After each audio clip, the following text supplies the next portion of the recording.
I still remember the sound of his voice that night. It wasn't loud, it wasn't angry. It was worse. It was casual, almost like I didn't matter enough for it to sting him. We were at his friend's house, just a regular Friday night, sitting around the patio while the guys drank beer and watched the game. I had stepped inside to use the bathroom, and on my way back, I heard my husband's voice. He was laughing. And then the words cut through the night. Honestly, man, I'm embarrassed to be seen with her sometimes. She's just let herself go, you know? She's too fat. I froze. My body went cold. My heart started pounding so loud, I thought they'd hear it through the door. That moment broke me. Not because I didn't already know I was overweight. I lived in that body every single day. But because the person who vowed to love me, protect me, stand beside me, was laughing about me behind my back. And in that moment, I told myself, if I can control my mind, truly control it, then my weight loss is only a matter of time. My name is Jessica Miller. I'm 34 years old from Columbus, Ohio. I grew up in a regular middle-class family. Mom was a nurse, Dad worked at a factory, food was love in our house. Big Sunday dinners, takeout on Fridays, pizza whenever we didn't feel like cooking. I was a chubby kid, always the funny friend, never the pretty one. In high school, I joined choir instead of sports because running in gym class made me want to disappear. By the time I got married at 27, I was already over 200 pounds. At first, my husband David didn't care. We were young, busy, distracted. But after the wedding, I just stopped paying attention. My days were filled with frozen meals, Diet Coke, late-night Taco Bell runs, and almost no exercise. The weight crept on year after year. By 2022, I was 5'4" and 268 pounds. My size 22 jeans were tight. My doctor had already warned me about high blood pressure, creeping cholesterol, and early signs of prediabetes. I'd get winded climbing a single flight of stairs. But worse than the physical pain was the emotional weight. I avoided mirrors. I hid from cameras. I dodged old friends because I didn't want to see their faces when they saw how big I'd gotten. And in my marriage, I felt invisible. That night on the patio was the final straw, but truthfully, the cracks had been forming long before. David had grown distant. He didn't touch me the same way. He stopped asking me to come along when he went out with friends. And when we did go places together, I caught him walking a few steps ahead, as if he wasn't really with me. But hearing him actually say the words, embarrassed to be seen with her, it shattered something inside me. I sat in the bathroom for almost half an hour, trying not to cry loud enough for anyone to hear. I stared at my face in the mirror, puffy cheeks, tired eyes, skin breaking out from stress and bad food. I didn't even recognize myself anymore. When I finally walked out, I pasted on a smile, sat quietly through the rest of the night, and said nothing. But inside, a storm was raging. The next morning, I woke up before the sun, sat at the kitchen table with my phone, and typed into Google, how to lose 100 pounds and actually keep it off. I'd tried before. Believe me, every January I started a new diet.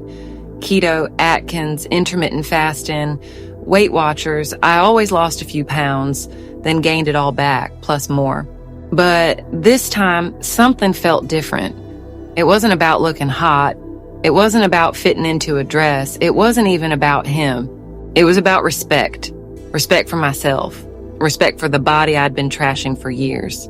That Monday, I called my doctor. I asked for an honest breakdown of my health.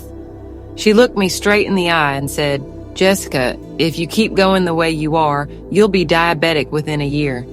You're at serious risk for heart disease. It's not too late, but it's almost too late. Her words scared me more than anything my husband said. I went home that day, pulled out a notebook, and wrote at the top of the page, Day 1, I will not quit.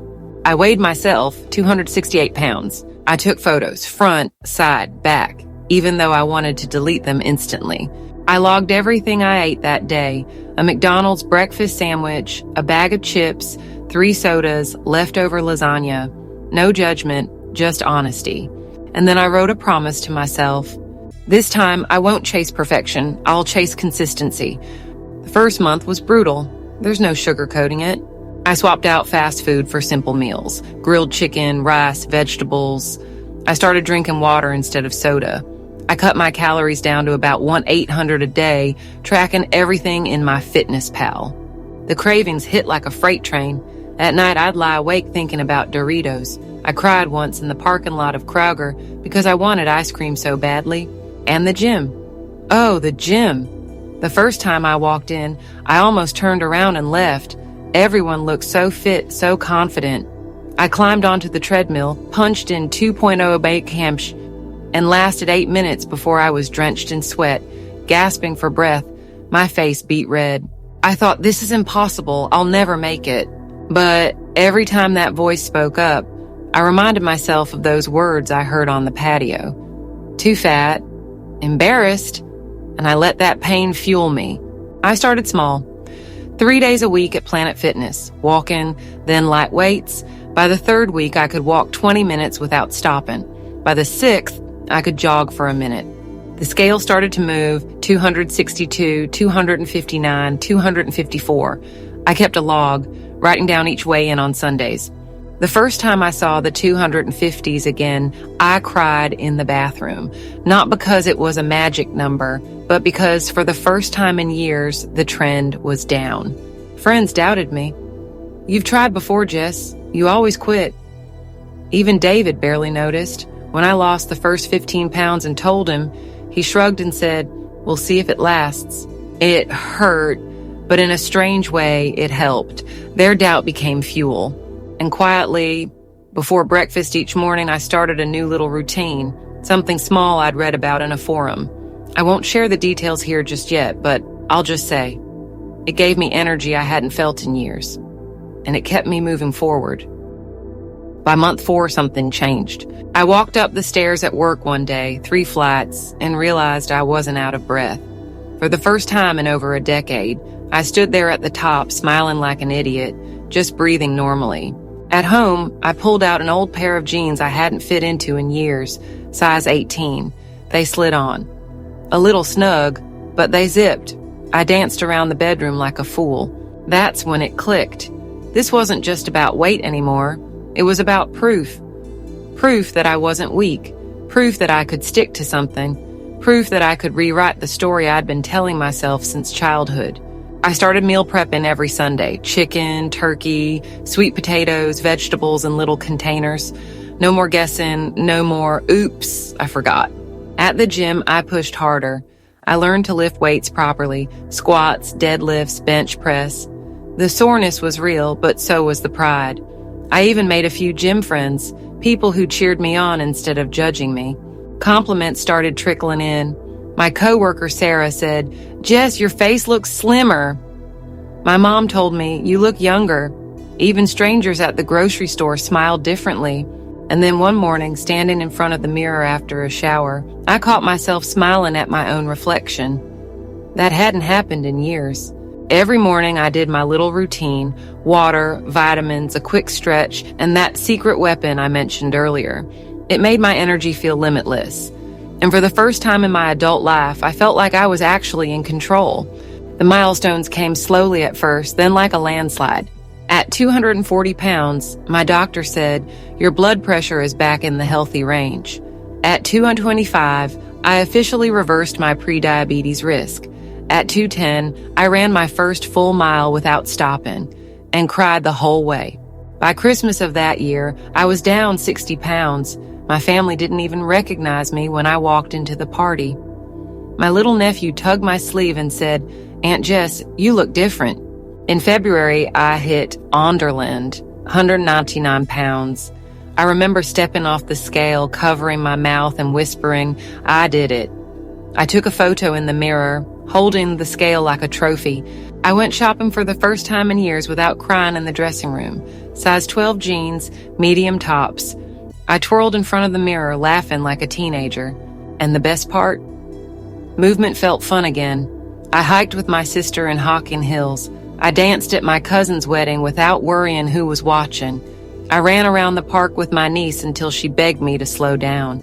By the 1-year mark, I was 168 pounds, down 100 pounds total. Looking back now, I don't hate the woman I used to be. I used to be angry at her, ashamed of her. But now I realize she was just hurting. She was coping the only way she knew how. I have compassion for her now, because without her, I wouldn't be me. This journey taught me that discipline beats motivation every single time. Motivation is fleeting, but discipline, that's what carries you on the days you don't feel like trying. I learned that health isn't about being skinny. It's about being able to live, to walk, to breathe, to laugh, to play, without your body holding you hostage. I even wrote down my entire routine, every meal plan, every workout, every mindset trick, so I could remember it forever. Not just for me, but so one day, when someone else asks, "How did you do it?" I'll be ready to hand them the blueprint. Today, my life is unrecognizable. I wake up early, drink my water, do my morning stretch, and feel grateful for the body I once despised. I walk with confidence now. I buy clothes because I like them, not because they're the only thing that fits. I go on hikes with friends, I play tag with my niece, I even signed up for a 5K. But more than the physical, it's the mental freedom. I'm not trapped anymore. Not trapped in shame, not trapped in exhaustion, not trapped in a body that felt like a prison. And yes, my marriage didn't survive. After I lost the first 60 pounds, David grew resentful. He said I was changing too much. The truth, I had outgrown him. And that's okay, because now I don't settle for anyone who doesn't value me. If you're listening to this right now, and you feel stuck in your body, please hear me. You are not broken. You are not weak. You are not beyond saving. You just have to start. One small choice, one walk, one meal, one promise to yourself that you will not quit this time. It won't be easy. You will cry. You will crave. You will stumble. But if you stay consistent, if you master your mind, your body will follow. I'm living proof. Please don't forget to subscribe to our channel for more true transformation stories. For those serious about transforming their health, remember, lasting change starts with mastering your mind, eating smart, moving daily, and using the right proven supplements. Our website, weightlossspeech.com, is packed with science-backed diet plans, powerful workouts, and proven supplement tips to help you reach your goals faster. And always remember this: if I can take back my life, after years of hiding, crying, and doubting myself, then so can you.